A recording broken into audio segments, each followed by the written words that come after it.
Futur aide-soignant, future aide-soignante, tu viens d'intégrer un institut de formation et tu te rends compte que les cours sont denses et complexes. Dans cette vidéo, je te donne toutes nos techniques, nos bonnes pratiques pour réussir tes examens et obtenir ton diplôme. C'est parti, let's go!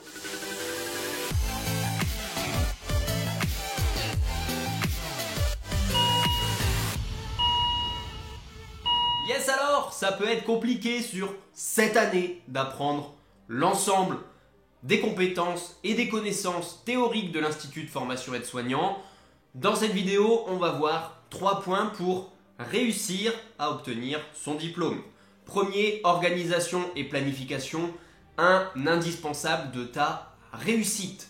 En deuxième, des techniques de révision à tester, à mettre en œuvre dès la rentrée pour ne pas être perdu ni en retard.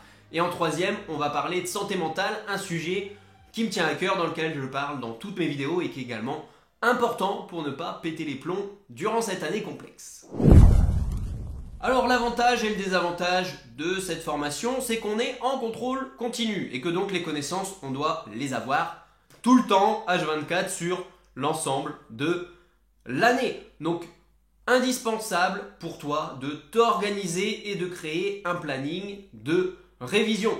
Tu vas pouvoir te créer un planning sur une feuille vierge simple, comme moi j'aime bien par exemple, sur un calendrier, sur un agenda, etc. Tu peux aussi le faire sur une page blanche sur ton PC si tu préfères, ou alors télécharger une application sur ton smartphone qui va t'y aider. Alors quelles sont les étapes concrètes pour réussir et comment on planifie ces révisions? La première étape, c'est de diviser l'ensemble du diplôme par les 10 modules.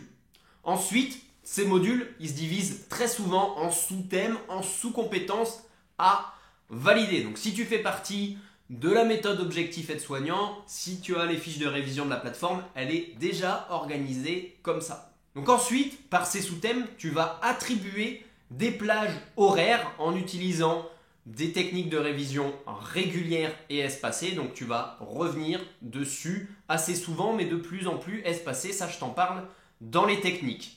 Donc tu définis les sous-thèmes, tu définis des créneaux de révision, tu définis 1 heure, 2 heures par jour, quand tu peux. Donc tu prends ta semaine type, tu définis des créneaux de révision que tu vas te garder, que tu vas essayer d'être discipliné pour les avoir, mais également pour pas trop déborder. L'idée, c'est pas de réviser de 18h à 1h du matin parce que ça ne sert à rien. Donc ces plages horaires, une fois que vous les avez, vous pouvez potentiellement prioriser les thèmes ou les modules qui vont tomber bientôt aux examens. Bien évidemment, vous allez pouvoir prioriser ces modules. Et donc, votre créneau horaire que vous allez pouvoir le diviser et réviser plein de petites choses. Et vous allez pouvoir descendre même jusqu'à la maille sous le thème, c'est-à-dire vraiment les notions, les fiches de révision.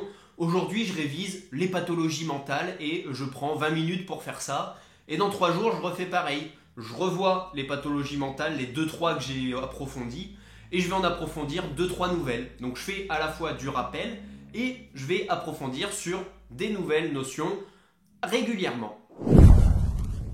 Donc quelques conseils pour vous organiser dans vos révisions. En 1, j'en ai déjà parlé, mais au lieu de privilégier des sessions de 8 heures la veille de l'examen, donc la journée complète, alors ça marche pour très peu de personnes. Ça vraiment de ce qu'on appelle bachoter 24 heures avant les examens. Ça ne marche pas pour tout le monde. Il y a des gens sous pression qui apprennent bien, mais généralement, sous pression, le cerveau n'aime pas et ne retient pas. Donc mettez-vous dans de bonnes conditions et prévoyez, comme je vous l'ai dit, des petits créneaux réguliers. Il vaut mieux réviser 15 minutes chaque jour que 1 heure par semaine et que 8 heures avant un examen. En 2, incluez des moments de pause. Vous allez définir des créneaux de travail. C'est pas parce que le samedi et le dimanche, je prends 2 heures de révision qu'il ne faut pas aller s'aérer le cerveau 10 minutes dehors, etc. Donc, essayez de caler et de définir également des moments de pause, entre guillemets, assez stricts, entre vos révisions. Et vraiment, c'est des moments de pause où vous lâchez votre cerveau. Ok, c'est pas pour aller sur le smartphone, etc. Allez dehors, prenez l'air, faites vraiment autre chose. Et le troisième truc important, je viens de vous donner des bonnes pratiques pour tester votre premier planning de révision, mais adaptez-le à vous et régulièrement reprenez-le. Revoyez quelles sont les priorités à réviser. voyez si vos créneaux évoluent, si quelque chose ne va pas, si vous n'arrivez pas à vous tenir à ce rythme, modifiez-le. Vraiment, restez flexible, agile, adaptez votre rythme à vous et à chercher ce qui marche. En deux, les techniques de révision. Première chose, les fiches de révision, un incontournable. Comment transformer un PowerPoint de 100 pages en 2 feuilles A4? C'est effectivement un art, c'est assez compliqué, ça prend du temps à faire. En termes de fiches de révision, on est connu pour ça, on vous propose sur le diplôme aide-soignant 250 fiches de révision. Sur les 10 modules, on vous a prémâché tout ce qu'il faut savoir pour cette année.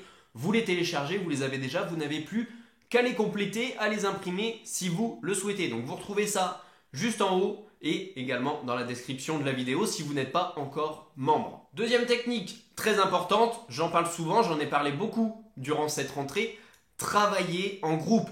Créer un groupe, amis ou non, mais vous allez créer des affinités à réviser ensemble. Ça, c'est très important, vous allez sociabiliser et réviser ensemble, ça permet de vous interroger, mais aussi de partager les compétences. Vous pouvez être très fort sur un module et moins sur d'autres. Il y aura forcément quelqu'un du groupe qui pourra vous accompagner, vous apprendre et vous allez ensemble élever votre niveau de façon collégiale. Troisième technique, j'en ai parlé un peu tout à l'heure, les révisions par répétition espacée. Vous avez votre créneau horaire, tel jour, vous révisez les pathologies mentales. L'objectif que vous vous fixez, c'est dans 3 jours, je relis, puisque vous avez déjà appris, dans 3 jours, je relis. Lorsque vous avez relu 3 jours plus tard, vous vous dites, dans 1 semaine, je révise à nouveau ces cours. Mais vraiment, à la fin, vous ne les relisez que très rapidement, donc c'est très court. Et une fois que vous êtes arrivé à 1 semaine d'intervalle, vous prenez 2 semaines, 3 semaines, 1 mois, puis après vous passez l'examen, etc. Donc c'est une technique qui marche très bien, qui permet de réduire la charge mentale, mais surtout de conserver en tête toujours les notions à peu près fraîches. Ce qui est compliqué, c'est que comme il y a beaucoup de thèmes, il y a beaucoup de sujets de révision, de fiches de révision si vous les utilisez, je vous conseille pour vous organiser d'utiliser une application type Anki qui vous permet de savoir quoi réviser quand, à quel intervalle. En quatrième, vous avez également les cartes mentales. Ça se rapproche de la fiche de révision, mais vraiment visuelle pour les personnes qui ont une mémoire visuelle. C'est très impactant, alors c'est assez long à faire. Vous prenez un thème principal que vous mettez au milieu de la feuille, vous tirez des traits par sous-thème et après vous retirez un trait et c'est là seulement que vous mettez le texte entre guillemets long, des micro-paragraphes. Mais surtout, vous utilisez des codes couleurs, des petites images, une organisation qui vous appartient pour mieux retenir les informations. Le problème, c'est que ça prend du temps à faire, comme je vous l'ai dit. Il faut par exemple que vous ayez un modèle pour les fiches mentales, pour une pathologie par exemple, et dire les symptômes sont toujours en orange, les complications en rouge, le rôle de l'aide-soignant en rose, etc., etc. Cinquième chose, des exercices pratiques et des QCM, donc c'est vraiment tester et mettre en œuvre vos compétences. On vous a mis dans le pack fiche de révision des QCM à la fin de chaque notion, de chaque module pour certains, de chaque sous-thème pour d'autres, mais c'est vraiment pour tester vos connaissances. On prend des connaissances qui sont dans les fiches et on se pose les questions de savoir à quel niveau de maîtrise on est. Donc suivant la note qu'on a, soit on révise, soit c'est acquis, on doit juste relire, etc., etc. Donc c'est très important pour savoir où est-ce qu'on en est sur une notion, sur un thème, sur un module. Troisième partie de la vidéo, j'ai dit que je vous parlerai de santé mentale, de gestion du stress, etc.